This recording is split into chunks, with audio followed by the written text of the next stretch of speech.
1, 2, 3, 4.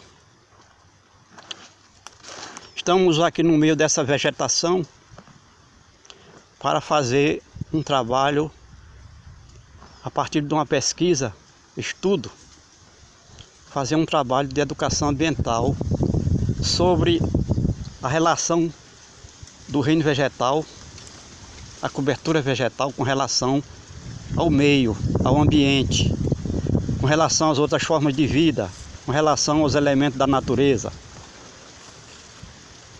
O corpo da planta se constitui de 4 elementos da natureza e suas variáveis atmosféricas. Todos os dias a planta recebe do ambiente, do meio, por intermédio da fotossíntese das folhas, energia luminosa e calorífica do sol. Por intermédio das raízes, colhe a água do chão, do solo e simultaneamente colhe nutrientes, minerais, no mínimo 13 tipos de nutrientes. Colhe gases e água no estado gasoso da atmosfera, por intermédio dos estômatos e dos poros. Colhe ventilação. O reino vegetal é o reino produtor de alimentos dos animais, dos micro-organismos e contribui com parte do seu corpo na sua própria nutrição. Por intermédio da respiração, transpiração, fotossíntese e nutrição, participa do ciclo da água com a atmosfera, com o solo e com outras formas de vida. A planta nasce, cresce, se reproduz em ciclos instantâneos ou temporários, de acordo com a diversidade de espécies. A planta somente morre quando queimada, virando cinzas, carvão, fuligem, fumaça. Toda planta tem um ciclo de vida no tempo e no espaço.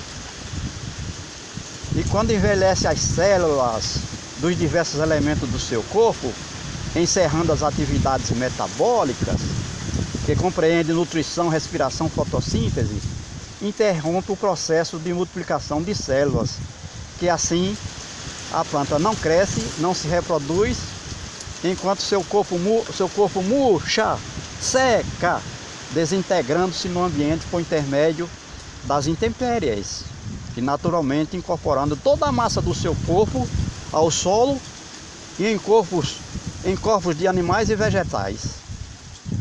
Por ser altamente comprometida com o equilíbrio do clima, toda planta tem sua importância no contexto da vida. Na respiração da maioria das plantas e da maioria dos animais está a mais perfeita troca de benefícios. A planta inspira o gás carbono, monóxido de carbono, dióxido de carbono e expira o gás oxigênio. O animal inspira o gás oxigênio e expira o gás carbono. Quanto mais perto estiver o homem e as plantas, melhor para os dois, porque nós, seres humanos, somos animais que inspiramos o oxigênio e expiramos o gás carbono, ou monóxido de carbono, ou dióxido de carbono. E tudo que a gente come vem direto ou indiretamente das plantas.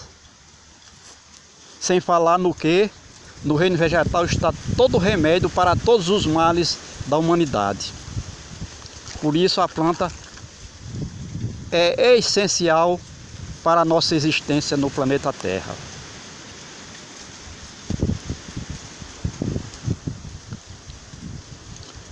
Como ser racional, o homem consciente deve se ter como razão de ser a lei imperiosa, ciência exata da natureza, que diz: empregar todo o conhecimento de que é detentor para adequar os recursos naturais disponibilizados no ambiente, para aumentar ao máximo permitido a massa orgânica vegetal em diversidades de espécies, densidade por área, criando assim também condições para a multiplicação da vida do reino animal, que é uma harmonia entre a vida estabelecida e os elementos físicos do meio do clima.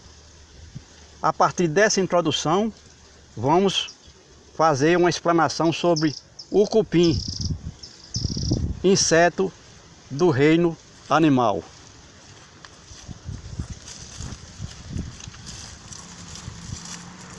Estamos aqui vendo o cupizeiro, a casa do cupim.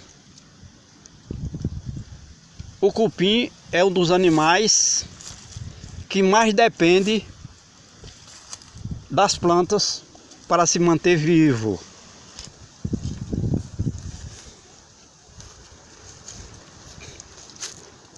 O cupim depende direto ou indiretamente das plantas para se alimentar, para a construção da sua casa, e construir um túnel de madeira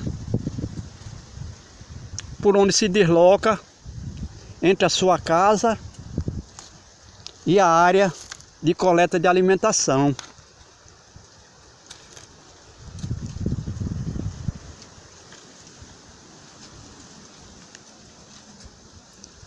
Quase sempre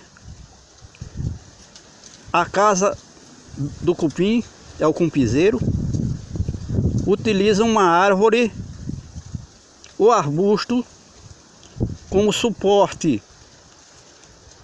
Sua casa, forma de proteção contra os predadores. Mas também faz sua casa, o cupizeiro, no chão, algumas espécies de cupim. O cupim constrói sua casa e os túneis dos caminhos com madeira seca, aglutinando o pó da madeira com sua saliva, tornando-se o seu sistema de construção de casa e de caminho um combustível que teme o fogo.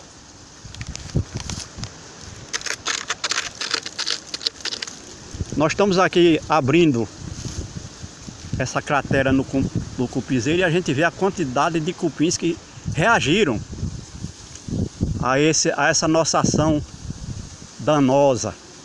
Eles certamente vão recuperar imediatamente essa lesão que nós fizemos na sua casa, porque é assim que deve ser, porque são muitos os problemas que cada ser vivo, principalmente o ser vivo do reino animal, enfrenta durante a sua existência, desde o nascer até o momento em que ele é descartado por velhice ou por outra razão, e seu corpo sendo utilizado por outras formas de vida, porque tanto o cupim quanto o cupizeiro são verdadeiros adubo orgânico de primeira categoria para as plantas. Nada se perde, nada se cria, nada se perde, tudo se transforma. É a natureza ditando para cada ser vivo essa lei imutável. Mesmo quando o ser vivo é descartado por conta da velhice, da idade ou por outra razão, o seu corpo não se perde, se transforma e se torna útil. É o ciclo da vida. E entre o ciclo alimentar da vida, nós estamos vendo aqui o cupim se alimentando de material seco, celulose, matéria orgânica. E como a gente disse, as plantas vão se alimentar desse material que foi utilizado pelo cupim na sua casa, na construção da sua casa, na construção dos seus caminhos, que são túneis feitos de madeira. Nada se perde. E quando o cupim ataca a casa da gente, ele ataca a madeira seca do telhado, caibro, sarrafo, linhas de madeira Ataca também os móveis da nossa casa, que são feitos de madeira, porque são madeiras secas. O cupim não se utiliza para a construção de sua casa e dos seus caminhos de madeira viva, verde. A gente fala viva porque é um hábito do vocabulário, mas madeira não morre, só morre quando queimada, virando cinza, carvão, fuligem e fumaça. E o cupim, como a gente disse, é altamente incendiário, o cupim e o cupinzeiro, porque reúne o que há de combustível na natureza. O seu corpo orgânico do cupim, que eu estou me referindo, e o cupinzeiro, que é feito de matéria orgânica vegetal seca. Então é isso que acontece. E a gente fez esse trabalho, começamos por mostrar a relação da planta com o ambiente. Nós estamos vendo até algumas folhas secas aqui descartadas, talos secos, não morrem. Enquanto não tiver um fogo, elas vão se multiplicando, ou seja, se incorporando ao solo, botando no solo tudo aquilo que a planta tirou para nascer, viver, crescer, viver, mas também vai trazer alimentos para os animais e também para os micro-organismos. Então isso é a vida precisa se manter viva porque se conserva, ela se mantém, se multiplica até um certo limite, quando atinge o clímax, de acordo com os recursos naturais disponíveis. E o homem, como ser inteligente, ele tem que trazer essa força, dar essa força aos elementos da natureza que fazem parte de nossa vida, e a nossa vida não terá razão de ser sem esses elementos.